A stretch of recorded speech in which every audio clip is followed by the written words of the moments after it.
Mažiau stresuok, daugiau pasiek 4 dalis. Troškimai ir manifestacija. Palauk! Pirmame skyriuje tu taip ilgai aiškinai, kokia nuostabi ir veiksminga yra manifestacija, tačiau dabar sakai, kad norimi dalykai yra reiklumo padarinys ir tai mane žlugdo? Galbūt atrodo, kad šie du reiškiniai nesuderinami, tačiau leiskite man paaiškinti skirtumą. Kai nusprendžiate pagerinti savo dienotvarkę, papildydami 2 kartus per dieną atliekamą praktiką, jūs iš esmės pasirenkate patį nuostabiausią būdą pasiduoti. Pasitikite, kad gamta jūs saugote ir atiduodate valdžias į jos rankas. Tai 2 dalykai, kurios daugumai mūsų nepaprastai sunku padaryti.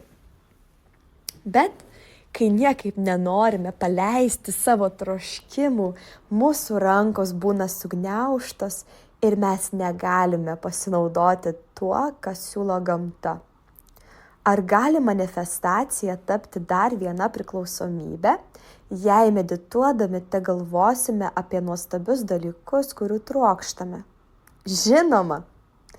Kaip jau minėjau, manifestacija nėra magiškas mąstymas ir nepaprasčiausia proga paskelbti savo poreikius visatai. Manifestacija yra galimybė išgryninti savo tikslus ir drausmingai išnaudoti laiką juos įsivaizduojant taip, lyg viskas vyktų dabar. Tai padarius, tampa prieinamos jums gamtos skirtos dovanos, jei tik esate pasiruošęs jas priimti. Štai kada naudinga Z technika meditacija ir manifestacijos derinys yra daug efektyvesnis nei atskiriami elementai. Meditacija pagerina gebėjimus manifestuoti, nes organizme 2 kartus per dieną išsiskiria dopaminas, o tai padeda paleisti troškimus. Todėl jūs nebeskendite iliuzijose, esą laimę atrasite išpildę vienokius ar kitokius norus. Paradoksalu, bet tai padeda išgirsti tą tylų gamtos šnabždesį, taip pat padidinti, kaip aš vadinu, nusipelnimo galimybės. Tai yra galimybės gauti tai, ko jūsų nuomonė esate nusipelnęs. Gyvenime mes gauname ne tai, ko norime, o tai, ko manome nusipelnę. Manifestacija nėra sindromo būsiu laimingas kai dalis, nes jūs labai greitai suprasite, kad laimę atneša neišsipildžiusios svajonės. Žinoma, jei taip nutinka, puiku. Tačiau tai, ką pradėsite pastebėti, yra gamtos navigacijos sistema, tiksliai rodanti kryptį ir pritaikyta jūsų asmeniniai kelioniai, vedanti jūs keliais, su kuriais ji nori supažindinti. Jūsų manifestacijos taps nebe planais, kurios svajojate įvykdyti, o greičiausiai instrukcijomis, kaip maksimaliai išnaudoti pasitaikančias galimybės ir patirtis.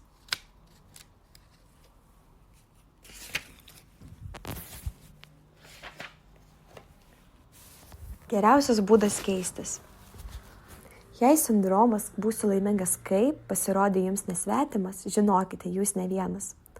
Kone kiekvienam šiandienos vakarų civilizacijos žmogui teko kovoti su juo. Milijardai išleidžiami reklamoms, kurių pagrindinis tikslas – diegti šį požiūrį. Ar norite toliau kankintis? Ar norite atsikratyti šio sindromo? Vedose teigiama, jog laimė egzistuoja vienoje vietoje – jumyse ir vienu metu dabar. Vienas iš meditacijos teikiamų privalumų – galimybė atrasti pasitenkinimą, nes ji padeda išsiaiškinti, kiek iš tiesų turite ryžto aukotis dėl kažko didesnio už jus. Kai jūsų suvokimo netemdo troškimai, pradedate suprasti giliausius prigimtinius norus, o ne desperatiškai ieškote laimės. Kitaip tariant, meditacija leidžia, užuot buvus žmogumi, kurio poreikis ieškoti pasitenkinimo, pasitenkinti, ieškant poreikių. Norėčiau, kad apie tai pagalvotumėte 1 minutę. užuot kaupęs nepatenkintus norus, galite tapti žmogumi einančiu per gyvenimą ir ieškančiu būdų patenkinti poreikius. Galite tapti visiškai patenkintu žmogumi, kuris ieško poreikių keliaudamas per gyvenimą. Ieško poreikių, kuriuos gali patenkinti ir būdų prisidėti. Kai jaučiate vidinį pasitenkinimą, galite jį skleisti įvairiose situacijose ir bendraudamas su žmonėmis. Jau greitai gebėsite pastebėti konkrečius poreikius, daug aiškiau ir kūrybiškiau spręsti, kaip juos patenkinti. Netikėtai atrasite džiaugsmą, kurį teikia galimybė būti naudingam. Kas gali būti gražiau už visišką atsidavimą tam, kuo tikite, kažkam didingesniam už jūs? Tai gali būti bet kas peržengia jūsų gyvenimo ribas. Tėvystė, atsidavimas Dievui, kūrybiškumas, pagalba benamiams, vaikų mokymas. Visiškai nesvarbu, kas tai. Svarbu tam atiduoti visą savo širdį ir sielą. Tai ir yra pagrindinis atsidavimo ir kančios skirtumas. Atsiduodant nelieka egocentrizmo, savasis aš pasitraukia iš kelio, nes jūs jau esate patenkintas. Tvirtai tikiu, kad kuo didesnis jūsų atsidavimas kažkam didingesniam, tuo labiau džiaugsitės. Džiaugsmas dauginasi.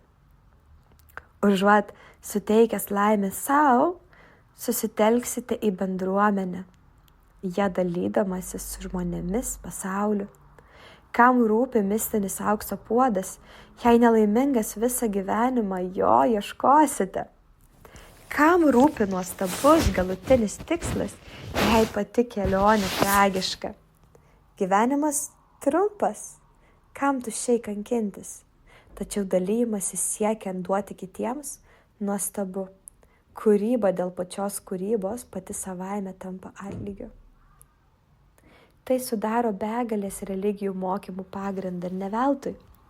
Kai savęs ir savo tikslų nebelaikote svarbiausiais ir susitelkite į kitų gerovę, jūs tampate aktyvių dalyvių, kuriančių geresnį pasaulį, o tai įkvėps kiekvieną. Tarp mano klientų yra daug jaunų verslininkų, kurie mane žavi.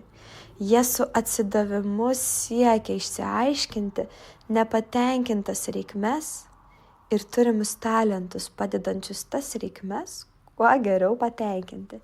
Ir jiems pavyksta. Bet kaip išsiaiškinti, kam atsiduoti? Jei dar neatradote savo aistros, galite jaustis nejaukiai, klausydamasis kitų žmonių pasakojančių apie savo gyvenimo darbą ar tikslą, kaip jie jį išsiaiškino, kodėl jums nepavyko atrasti savojo. Argi ne visi slapta svajojame gimti su instrukcija, nurodymais, kaip gyventi savo gyvenimą. Iš tikrųjų manau, kad mes su ja ir gimėme. Tiesiog dauguma mūsų nežino, kaip ją perskaityti. Mintis, kad visi mes turime vieną misiją ar užduotį, pakerta kojas ir gali sutrukdyti apskritai imtis darbo. Nemanau, kad turite tik vieną misiją. Mano nuomonė, kiekvienas žmogus turi daug iššūkių, kuriuos jam reikia įveikti. Kokius ir kaip, turite išsiaiškinti pats. Tačiau jums nereikia to spręsti vienam. Aš radau 4 klausimus, kurie gali padėti susiaurinti paiešką nuo gausybę galimybių siūlančio pasaulio. Sau užduokite toliau pateiktus klausimus. Kokį poreikį šiuo metu būtina patenkinti nedelsiant? Kaip galėčiau geriausiai panaudoti savo talentus, tenkindamas šį poreikį? Kuriuos iš šių talentų aš noriu panaudoti? Kuriuos iš šių talentų noriu panaudoti dabar? Taigi, koks meditacijos vaidmuo šiuo atveju? Prisiminkime, ką apie ją žinome. Tai greičiausias būdas atsikratyti streso, o tai leidžia priimti geresnius sprendimus. Medituojant suaktyvėja dešinysis smegenų pusrutulis, taigi kasdien stiprėja ir lavėja intuicija. Kai medituojame, galime aiškiau įvardyti priklausomybę sukeliančių troškimų ir intuityvių norų skirtumus. Vos po 30-40 sekundžių organizme ima gamintis laimės hormonai dopaminas ir serotoninas. O kai esate kupinas palaimos, savo troškimus ir sprendimus galite pamatyti blaivomis akimis, o ne genamas jausmų. Juk tai puiku, tiesa? Prisiminkite, kad praktika, kurios išmoksite skaitydamas kitą skyrių, leis pasiekti pasitenkinimo šaltinį. Kai organizmas savaime išskirs laimės hormonus, dėl to kils mažesnė painiava, ką turėtumėte daryti, nes sprendimus priimsite jausdamas pasitenkinimą, o ne kančią ir paniką. Kadangi šie sprendimai neprieštaraus jūsų požiūrį ir tikslams, galiausiai jie bus ir protingiausi, kūrybingiausi, naudingiausi. Laistykite gėles, o ne piktžoles. Tai svarbiausias meditacijos ir manifestacijos tikslas. Dėmesį sutelkiame į tai, ką norime auginti. Prasmingus dalykus, jėgą, palaimą, o reiklumą, nepasitenkinimą ir stresą paliekame sunykti. Meditacija padeda iš organizmo ir nervų sistemos pašalinti negatyvą, o manifestacija leidžia konkretizuoti, iš kurių dalykų galime išauginti šį tą nuostabaus. Svarbu nepamiršti, kad atsikratyti sindromo būsiu laimingas, kai nereiškia prarasti tikslus bei svajonės. Tikėtina, kad siekdamas tikslų tapsite veržlesnis. Jūs įgysite laisvę galvoti ir veikti kūrybiškai, o pasitikėti savimi imsite kaip niekada iki šiol. Todėl sprendimus priimsite kliaudamasis aštria intuicija, o ne apimtas baimės ar nevilties. Žinoma, tebe patirsite pačias įvairiausias žmogiškas emocijas, nes meditacija neatbukina jausmų. Kai išmoksite pasiekti vidinės palaimos šaltinį, liūdesio, pavydo, nervingumo ir kitų panašių jausmų nesunaikinsite. Visos ramybės neduodančios mintys ir abejonės yra dalis žmogaus egzistencijos. Tačiau kuo įprastesnė taps ši kasdienė praktika, tuo labiau stiprės vidinė palaima, o kartu gerės gebėjimus daug lengviau ją pajusti. Dėkingumo pratimas. Kiekvieną rytą ir vakarą užrašykite 3 dalykus, už ką esate dėkingas. Galite naudoti telefoną, kad visi užrašai būtų po ranka, kaip prireiks. Šis pratimas padės lavinti smegenis, atkreipti dėmesį į teigiamus dalykus.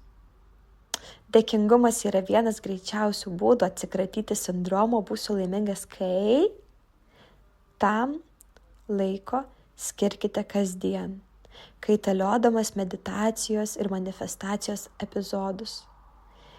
Pernelyg nesistengkite jo atlikti teisingai. Net ir tomis dienomis, kai viskas kris iš rankų, pakanka tiesiog paklausti savęs, už ką esate dėkingas, kad pasikeistų smegenyse išskiriami. Pagaliau, metas pristatyti informaciją, dėl kurios pasirinkote šią knygą. Jūs pakeliui. Jau buvote įspėtas dėl galimos psichinės ir fizinės detoksikacijos, o dabar imkime mokytis Z technikos. Pradėkime. Pirmiausia, išanalizuokime 3 pagrindinius Z technikos trejybės elementus. Pirma, dėmesingas įsisąmoninimas. Antra, meditacija. Trečia, manifestacija. Visi šie praktikos aspektai yra vienaip ar kitaip svarbus ir visuma tikrai nuostabesnė nei pavienės dalys. Apibendrinimas. Dėmesingas įsisąmoninimas padeda susidoroti su stresu čia ir dabar. Meditacija leidžia atsikratyti praeityje susikaupusio streso. Manifestacija padeda kurti svajones ateičiai. Mėgstu sakyti, kad ši Z technikos trejybė yra užkandis, pagrindinis patiekalas ir desertas.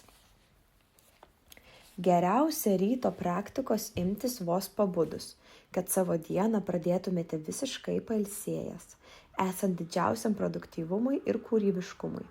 Atsikelkite, nueikite į vonios kambarį, išsivalykite dantis. Kadangi kava stimuliuoja, gali būti neutralizuotas raminantis meditacijos poveikis ir jūs pasijusite taip, lyg būtų apėmusi panika. Patikėkite manimi. Ir kava geriau pasimėgaukite po ryto praktikos. Jei turite mažą vaiką, galite nesilaikyti taisyklės pradėti praktiką vos pabudus ir apsilankius vonios kambaryje. Jūsų kiti prioritetai. Tiesiog žinokite, kad jūsų tikslas atsikėlus šią praktiką atlikti kuo greičiau, nes prasidėjus dienai bus vis sunkiau susiruošti pasėdėti ant kėdės. Antrasis meditacijos laikas – popietė arba ankstyvas vakaras. Tik ne iškart papietavus, nes sumuštinyje su kalakutiena esantis triptofanas gali sukelti mieguistumą. Tačiau vos baigus virškinti maistą ir dar nepradėjus vakarieniauti, metas tinkamas. Daugumai dirbančiųjų įprastomis darbo valandomis geriausia ištaikyti valandėlę nuo vidurdienio iki 8 valandos vakaro, o idealiu atveju dar prieš pasireiškiant popiečio nuovargiui. Tikslas – iš anksto pasirūpinti smegenų poilsiu ir leisti joms atsigauti, kad jos puikiai veiktų visą dieną ir jums nereikėtų 5 valandą vakaro merkintis akims, spoksoti į kompiuterio ekraną arba siekti 3 ar 4 puodelio kavos, stengiantis kaip nors užbaigti paskutinės užduotis. Jums nebūtina kasdien griežtai laikytis tos pačios dienotvarkės, jei paprastai medituojate 3:30, bet tą dieną laukia susitikimas, pamedituokite anksčiau, kad būtumėte pasiruošęs, kol dėmesys dar nenuklydo kur nors kitur. Svarbu neatidėti meditacijos iki vėlaus vakaro.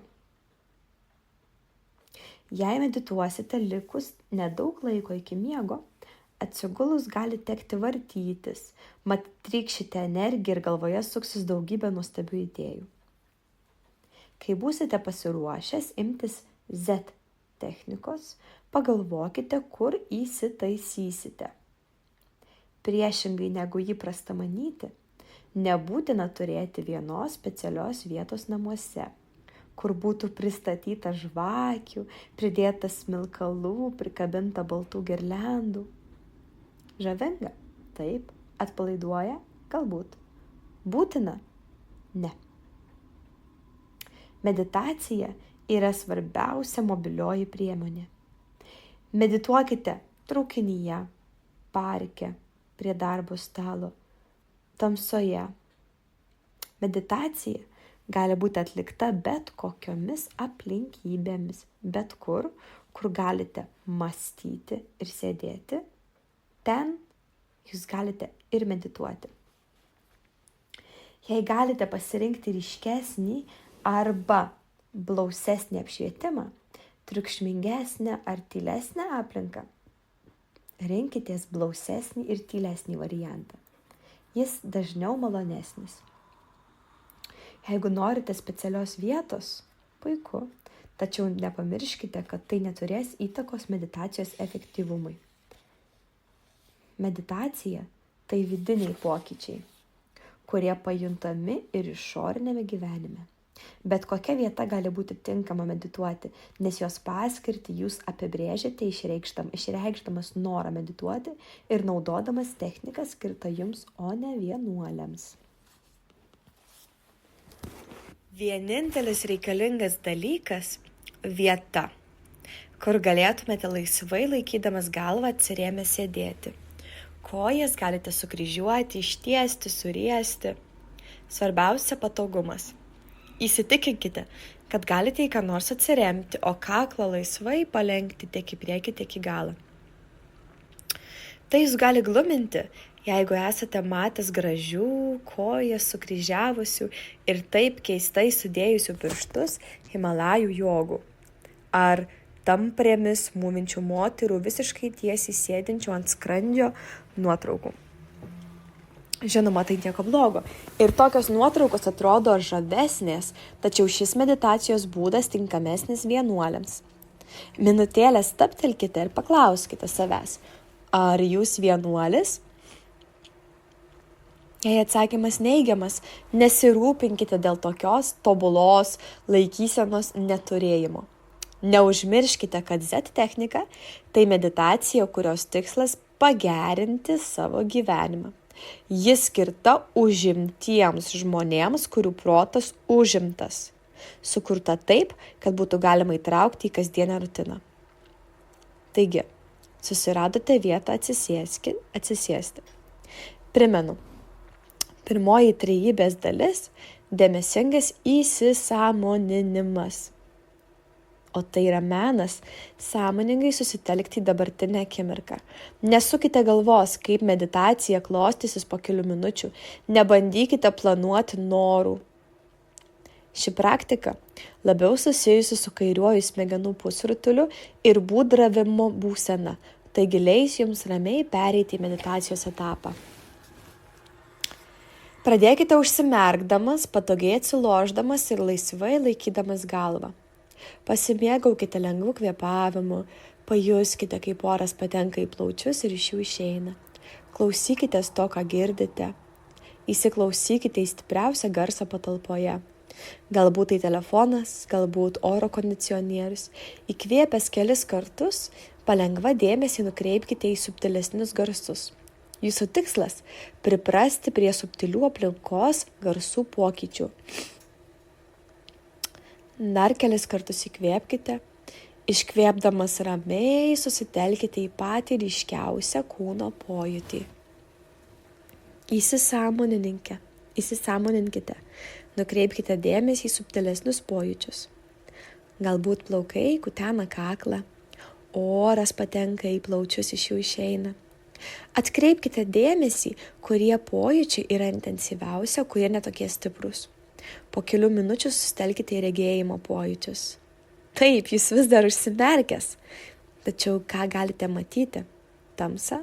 Šviesą? Palengva dėmesį nukreipkite į skonio pojūčius. Juk šiuo metu nieko nevalgote, tiesa?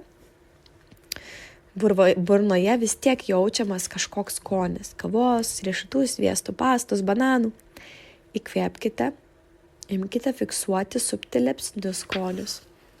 Galbūt tai salotų padažas. Leiskite savo pajausti aplinkos kvapus. Toliau lengvai kvėpuodamas atkreipkite dėmesį į stipriausią kvapą, kurį tik užuodžiate. Lakas, kvepalai, žvakė. Galbūt pastebėsite, kad išvis nieko neužuodžiate. Atkreipkite dėmesį į garsus, stiprius, silpnius, prisilietimus, šviesą, tamsą, skonius iš karto. Čia ir dabar pajuskite visus 5 pojūčius vienu metu. Jauskite aplinką, bandykite ją suvokti iki galo. Čia ir dabar. Kvėpuokite lengvai, natūraliai, leiskite savo dėmesingai įsisąmoninti viską, kas vyksta aplinkui. Atsiduokite visiems 5 pojūčiams, kol pajusite, kad galite visus juos dėmesingai įsisąmoninti vienu metu.